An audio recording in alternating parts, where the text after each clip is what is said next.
So in this video, I'm going to answer a question I get all the time. People constantly ask me, if I were to do it all over again, which New York City neighborhood would I move to, say straight out of college, like for the first time? Just to give you a little background of me, I did come to New York City 1 year out of college to work here full time. And I ended up actually moving not to Manhattan, not to New York City. I ended up moving to right outside of Hoboken in a town called Weehawken, which was about 10 minutes outside Manhattan. And I was able to get to my job in New York City probably faster than most people who lived in Manhattan.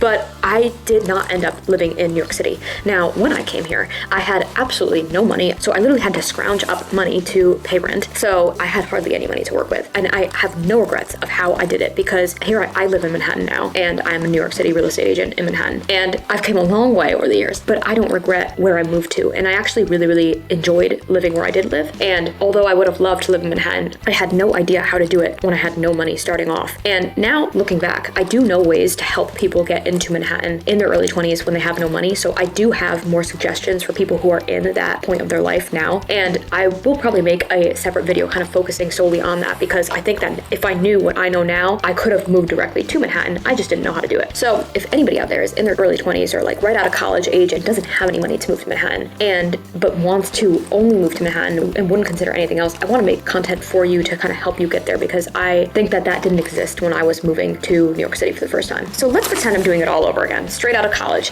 Which neighborhoods would I move to? Now, I'm going to only give you answers based off of personal opinion, so let's keep that in mind. What I like is definitely not what everyone likes. So I will give you the neighborhoods that I would choose, and I'm also going to give you why I would choose those neighborhoods, because it is not going to include price. So let's throw away price. Let's pretend that's not a factor, because I don't even want to discuss price in this video. Let's pretend like price is no object, and we're just judging the neighborhood off of the neighborhood. All right, so here are my answers. So I'm going to start with number 3 and work my way up to the top. So my third one would probably be Chelsea. Now, I actually did try, when I was 22 years old, I tried very, very, very hard to move to Chelsea. I really did. And I just could not find a place for the budget I had, which was like nothing. I could not find a room in Chelsea, but I did. I talked to so many girls trying to get a place in Chelsea. I worked in Chelsea, so I wanted to like work and live in the same neighborhood, because I was like, that's so convenient.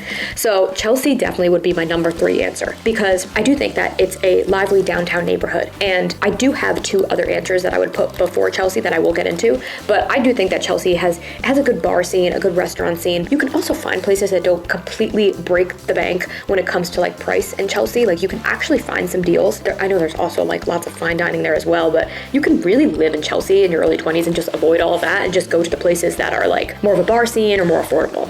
Now, my second answer is going to be the meatpacking district. Now, I know this is kind of like a cop-out answer, because some people are going to be like, well, meatpacking district and Chelsea are kind of like the same thing. They are considered 2 separate neighborhoods from a real estate agent perspective. And I would do meatpacking because in my early 20s, I spent a lot of time in the meatpacking district going out. Like that was my like nightlife place, was the meatpacking district. Like that was my neighborhood. So I think I would have loved at that time period to be able to live right in the neighborhood that I was going out all the time, because I did not live really close to the meatpacking district at all, but I was there all the time going out. That would be my second answer. Okay, so now I'm going to give you my number 1 answer. So my number 1 answer is probably not going to surprise anybody in this video, and it is going to be the West Village. Now, I know that's a very, very basic answer, but it's the truth. Honestly, I think the West Village is a really, really great neighborhood to move to after college. Now, I said I wasn't going to talk about price in this video, but I am going to mention a lot of people just can't move to the West Village because of the price. The price is crazy. And you also get very, very small apartments in the West Village because, for one, the real estate tends to just be smaller in that neighborhood. And also, you could get away with a small place because people will pay a premium to just live in the West Village. So why West Village would be my number 1? Now, I think that if you asked 22-year-old Lauren trying to move to New York City, I wouldn't have picked the West Village, because although I knew what the West Village was and spent time there, I didn't really know as much about the West Village as I do now. And I think it's a really good like entry-level neighborhood for people who are trying to get to move to New York City for the first time, because it really does have a sense of community. It kind of feels like a little bit of like a European city within New York City, and very walkable streets. There's so many different like bars and restaurants, and some can be very pricey, of course. It's Manhattan, but you can also find some good cheaper places as well, and some bars that are definitely like, I would say, at least a little bit more affordable compared to the average Manhattan place. So I really do think that the West Village is a really, really great neighborhood where you're able to like meet other friends that are probably in similar situations to you, able to date. So like, I think that the West Village, if I were a 22-year-old today, would be my number 1 spot. Now, where I am today in my life, I don't think I would ever live in the West Village. Like now, I think that that would have been something that I would have done in my early 20s. Personally, for where I am in my life, like the West Village would not do it for me living there.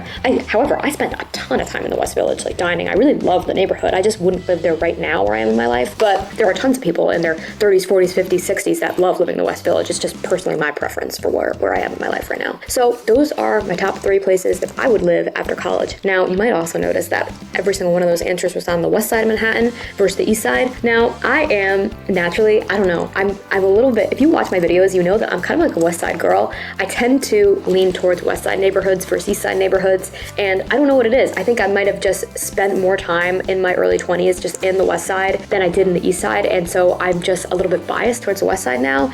And so yes, all my answers are on the west side, and if I added a 4th and 5th, they probably also would have been on the west side. So no hate to the east side, because there's a lot of great neighborhoods over there as well that people love. Some people prefer the East Village over the West Village, and the East Village is definitely, for the most part, going to be cheaper than the West Village. So East Village is also a great neighborhood for people who are moving to New York City after college. I would say East Village, Murray Hill, all kind of has that type of community there in some pockets of those neighborhoods. However, I don't know, those neighborhoods, I personally wouldn't have moved to any of those neighborhoods after college. I definitely would have went West Side, but also West Side could be a little bit pricey, so sometimes that is also why people are going to those East Side neighborhoods as well. So I'm going to also share with you a bonus location in this video. I don't want to get hate in the comments for this bonus, because people are going to get mad at this answer because it's not New York City. But as I said in the beginning of this video, so when I first moved into New York City, I wasn't living in New York City. I was living in Weehawken, which is a small town right outside of Hoboken, like a few streets outside of Hoboken. My bonus answer to this would be Hoboken. And I know that's crazy because I'm a New York City real estate agent, but fun fact, I actually got my start in real estate over there in Jersey City. So I don't know, I spent a lot of time in my early 20s also in Hoboken, and I felt like it had a really, really great community feel for people that were also my age. Like I felt like it was very welcoming, and I had a lot of fun there. So I do think that if you can't afford New York City, or you don't want to live in Manhattan, then I would honestly throw in Hoboken. And I know that I'm gonna get hate for this, but it's the truth. I had a really great time there in my early 20s, and I would suggest it for people who are in that age group as well. So if you guys have anything to add or want to fight any of my answers in the comments, please do, because as always, I still love hearing from you guys.